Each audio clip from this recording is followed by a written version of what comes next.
All right, hello and welcome to this episode here. So for those of you that don't know me, my name is Matt Cotty, and I'm a licensed clinical social worker. And on this episode, we're going to talk about how we give power to intrusive thoughts, and more importantly, what we can start doing to take the power back and really take back control of our life when it comes to OCD and anxiety recovery. So let's go ahead and talk today about intrusive thoughts. Okay. And everyone, at some point of their life has experienced an intrusive thought.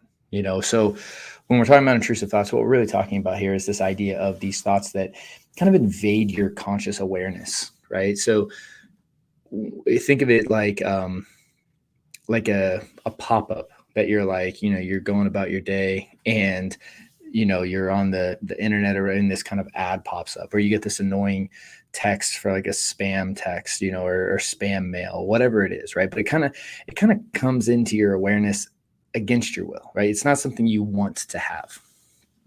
And so with intrusive thoughts, one of the things that happens is that we have this complete misappraisal or misinterpretation of them. And the thought happens, and it could be anything, right?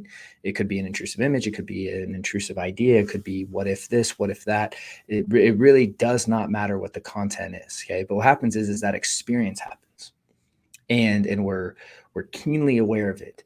And when that experience happens, we then falsely appraise it as something that we need to get rid of, we need to address. And the sheer appraisal of it, and the sheer not misunderstanding, but misrepresentation, or I'm trying to think of the word I was just said here, misunderstanding of it, in the sense of like when we misunderstand it as a real threat, what we do is we then try to solve it. And this is the number one thing that, like, I want you to take away from this episode today, is that the moment you're trying to solve it, you've already gone on the wrong road. You've already headed down the wrong road, because even trying to solve it, you're validating that it's worth being solved, or that it's a problem that's worth even entertaining. And so as soon as we do a behavior to try to get rid of intrusive thoughts, or even the anxiety that we feel as a result of the intrusive thoughts, the moment we try to get rid of either of them, what happens is we're already doing a behavior that's indirectly reinforcing that was something we should get rid of in the first place. You see, so we're essentially teaching our brain, oh, hey, yeah, that thought is actually dangerous, right? Or that feeling, that anxiety feeling, that really is a problem. Because if we're trying to get rid of, we're teaching our brain, oh, that really is something we should get rid of. And when we do that, the problem is that when our brain actually is going to be like, oh, shoot, and kind of categorize it as something that is, oh, we misinterpret it as a real threat. And then when we resolve it, or come to some, we do some kind of behavior that brings us relief, our brain keeps producing it because it thinks that it's helping us keep us safe, right? That's the trap that we all get caught in, is that the moment the intrusive thought pops up, and the moment we feel anxiety and we try to solve it, we've derailed, right? And so many people get caught up in trying to solve all of these different fears and worries, right? Like any theme you can imagine, right? Whether it's fears about health, fears about one's, intimate life, relationships, harm, contamination, whatever, right?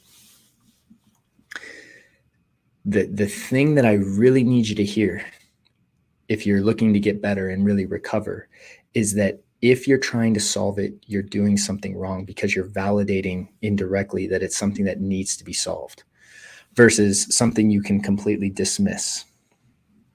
And that's the hardest jump right there for people to take, is really treating it like it's nothing. Because everyone has intrusive thoughts. I'm sure you've had a ton of intrusive thoughts that you've never done anything about, right? Or that you've just literally kind of let surface in your mind and let go and never thought about them again. The problem that happens with OCD and anxiety is that there's this one thought that usually, really sparks an emotional reaction within us. And we conclude that because it sparked the emotional reaction, that must be something really serious. That there's no way that I would be feeling this if it wasn't something really serious or something really to take into consideration. And that's the trap we get caught in right there. That's it. And every behavior we do from there on in that tries to get rid of the thought, tries to solve the thought, tries to figure it out, or ultimately tries to get rid of feelings or whatever it is we do, we indirectly validate and keep that wheel going. And like I talked about in my last episode, the idea of propaganda, right? The whole point of the thoughts, right? The whole point of the propaganda is to stimulate the behavior, to get you to do the compulsion. Because if that compulsion goes, that wheel spins. And that's the whole idea, right? You got to think about it like its own life force. If the OCD and anxiety can get you to do the compulsion, it wins, because that's what keeps the wheel going. That's what keeps it alive. So the whole way we break the wheel is by not trying to not have the thoughts or not get rid of the thoughts or solve the thoughts, not trying to not have the feelings. That's not what we're doing. We're trying to make sure we don't do any of the behaviors that reinforce it indirectly. Because if we do that, that wheel can't spin. And eventually, if your brain is learning like, oh, this thought must really not be a problem because, Matt or whoever, isn't responding to it, it will stop producing the thought, because your brain doesn't want to waste energy producing thoughts that actually are doing nothing. You see, every time you react and engage in a behavior, you're validating your brain like, yeah, hey, that thought really helped us keep producing it, even though you don't want it to produce it. Does that make hopefully that makes sense, because that's the big twist right there. And so with that being said, the obvious question is, okay, well, like, how do we do that, right? How do we go about letting the thoughts come up and letting them pass? And even that question right there is an attempt to solve it. You see, because if I ask you just to let something happen, if I asked you to go outside and I just want you to let the sunset happen, right? What do you have to do? If I asked you to go outside and just say, hey, I want you to let those clouds kind of float, like, what do you have to do that? Like, you don't have to do anything. Allowing thoughts is actually not an action, it's an inaction. It's a complete and utter just step back and just let them happen, right? If I asked you to open up the gate and just kind of let the water run through, there's nothing actually to do. And this is the problem, is most people are still seeking out this idea of, what do I do? Tell me what to do. And that's fueled with this idea of, I need to solve it. I need to solve it. I need to solve it. And that's what is keeping that wheel going. So what this is about really a complete new understanding of how we're going to go about them and how we're going to appraise them.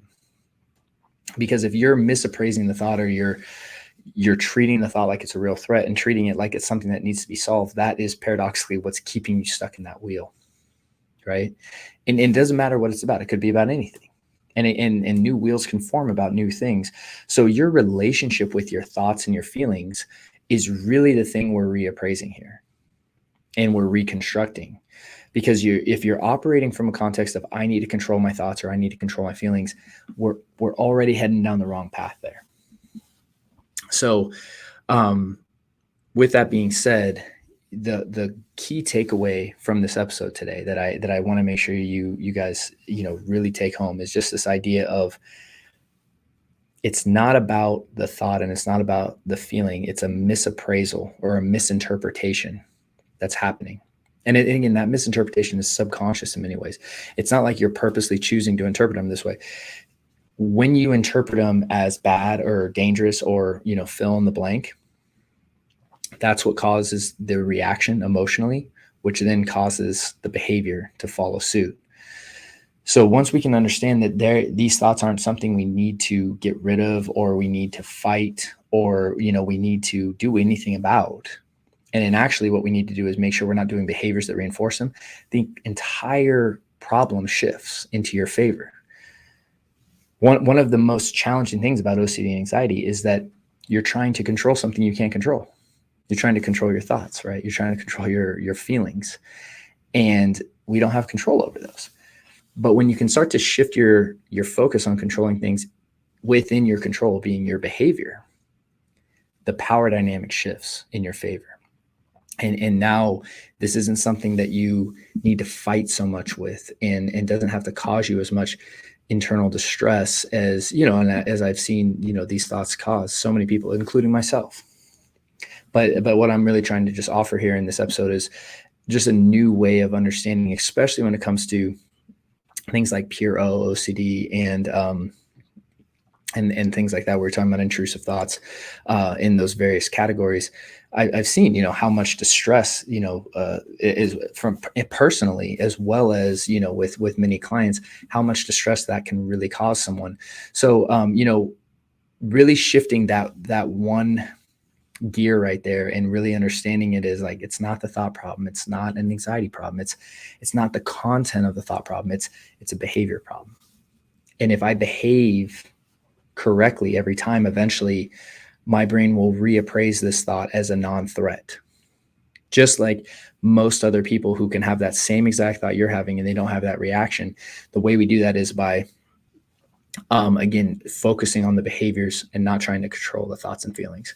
So, if you found this episode helpful, and you're looking for additional support and guidance on your journey, we have some links right down in the notes below for over at restoredminds.com for some new downloads, as well as a free training we put together to really get you started on this journey. And we also have our live coaching calls we do, on Zoom, as well as our premium programs to really help expedite this process and get you the skills you need to take back control of your life and really break out of this loop and stay out. So again, thank you so much for hanging out today on this episode. I really appreciate it. And if any and all, please, post comments down below, questions, anything that you'd like us to address in future episodes, because we always want to make sure that we're trying to get your questions answered and get you the help you need. So thanks again for hanging out today. I wish you guys the best this week, and I look forward to seeing you next week as we continue the series on treating OCD and anxiety.